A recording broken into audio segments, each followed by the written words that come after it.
Hoje a gente dá uma olhada mais a fundo em materiais de um curso sobre sustentabilidade na administração pública aqui no Brasil. A ideia é tentar entender o essencial, né? Como esse conceito, que vai bem além do verde, se aplica na prática do governo. A gente tem aqui políticas como a A3P, o PGLS, Isso. o peso das compras governamentais, a ligação com as metas globais, os ODS, e, claro, como se tenta medir tudo isso. Exato. É bem interessante observar como aquela definição clássica de desenvolvimento sustentável, sabe? Do relatório Brundtland. Sei.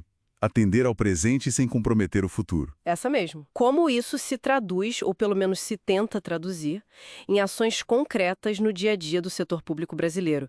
Vamos explorar um pouco as ferramentas e também os desafios que os materiais apontam. Perfeito. Então, para começar, essa própria ideia de sustentabilidade. Os materiais batem muito na tecla que não é só a questão ambiental, certo? Tem aqueles famosos 3 pilares. Correto. O ambiental talvez seja o mais óbvio, né? Mas o social e o econômico são, assim, igualmente cruciais. Qualquer gestão pública que se diga sustentável precisa buscar esse equilíbrio. E um ponto que as fontes destacam bem é o foco na prevenção. A ideia não é só sair correndo para remediar depois, mas, minimizar os impactos desde o começo das ações. Entendi. E na prática do governo brasileiro, como isso acontece? Os documentos falam bastante da A3P, a Agenda Ambiental na Administração Pública. Sim, a A3P é uma iniciativa interessante, vem lá do Ministério do Meio Ambiente. Ela funciona basicamente como um programa de adesão voluntária. Voluntária. Isso, voluntária. Incentiva os órgãos públicos a adotarem práticas mais sustentáveis. Pensa no uso mais eficiente de água, de energia, na gestão correta dos resíduos.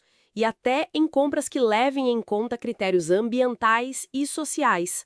Ela é toda baseada naqueles 5 R's: repensar, reduzir, reaproveitar, reciclar e, um bem importante, recusar aquilo que gera muito impacto desnecessário. Interessante ser voluntário, mas os materiais chegam a indicar se essa voluntariedade talvez limite um pouco o alcance na prática, porque eles também mencionam o PGLS, que parece ter um caráter mais, digamos, obrigatório. Exatamente. Essa é a diferença-chave. O Plano de Gestão de Logística Sustentável, o PGLS, esse sim, ele é compulsório. Ah, tá. É obrigatório para boa parte da administração federal direta, autárquica e fundacional. Foi instituído por decreto, instrução normativa, lá em 2012. Ele exige um planejamento mais formal, sabe? Com metas, ações bem concretas e monitoramento para várias coisas. Consumo de material de escritório, energia, água, a gestão de resíduos e aqui um ponto nevrálgico que você mencionou, as compras e contratações sustentáveis. O PGLS força uma estruturação bem maior do que a A3P nesse sentido. E essa questão das compras públicas? Nossa, os números que os materiais trazem são impressionantes. Algo como 10 a 15% do PIB passando pelas mãos do governo. Como se usa esse poder todo para, de fato, impulsionar sustentabilidade? Pois é, aqui tem um potencial gigantesco. As compras públicas sustentáveis, as CPSs, são vistas como uma alavanca estratégica mesmo. A ideia é que, se o governo começa a exigir critérios de sustentabilidade nas licitações, ele pode, induzir o mercado inteiro a inovar, a oferecer produtos e serviços mais verdes, mais socialmente responsáveis. Faz sentido. Puxar o mercado. Exato. E a legislação evoluiu bastante nisso. A nova Lei de Licitações, a 14.133 de 2021, ela coloca o desenvolvimento nacional sustentável não só como um princípio, mas como um objetivo central das compras públicas. Isso, no papel, é um avanço normativo bem considerável, né? Com certeza. Então a gente tem incentivos, como a A3P, tem obrigações de planejamento, como o PGLS, e um foco legal bem forte nas compras. Como isso tudo conversa com as metas internacionais? Os ODS, os Objetivos de Desenvolvimento Sustentável da ONU, são bastante citados nos materiais. Pobreza, fome zero, água limpa, energia acessível, ação climática. O Brasil, como signatário, deveria alinhar suas políticas a eles. Só que um dos documentos que analisamos, o relatório Luz de 2021, trazia um dado bem preocupante. Preocupante como? Ele indicava um retrocesso do país em mais da metade das metas específicas dos ODS naquele ano. Mais de 54%, se não me engano.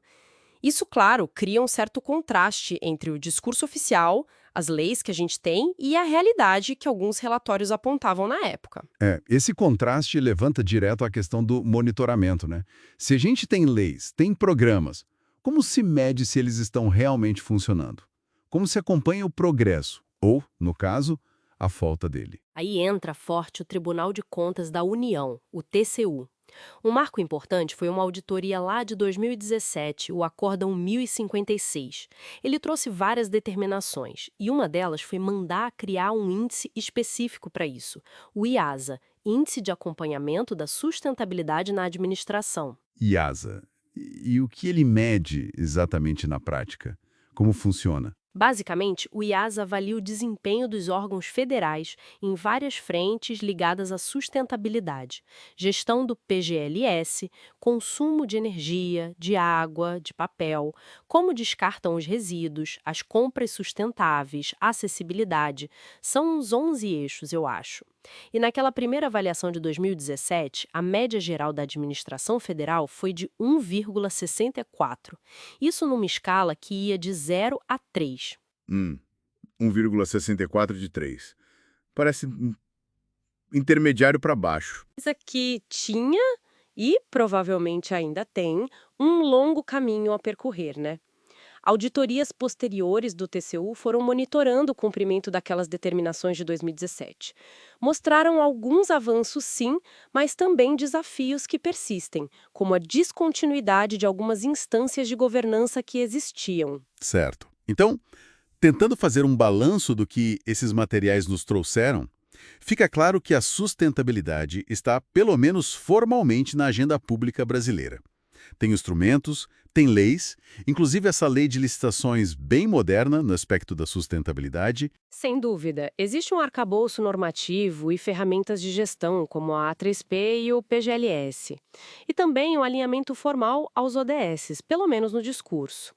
Porém, os mecanismos de controle, como essas auditorias do TCU e o próprio IASA, junto com relatórios independentes, como aquele relatório Luz que a gente mencionou, eles mostram que a distância entre a intenção, o que está na lei, e a prática efetiva ainda é considerável. A implementação real enfrenta obstáculos. Pois é.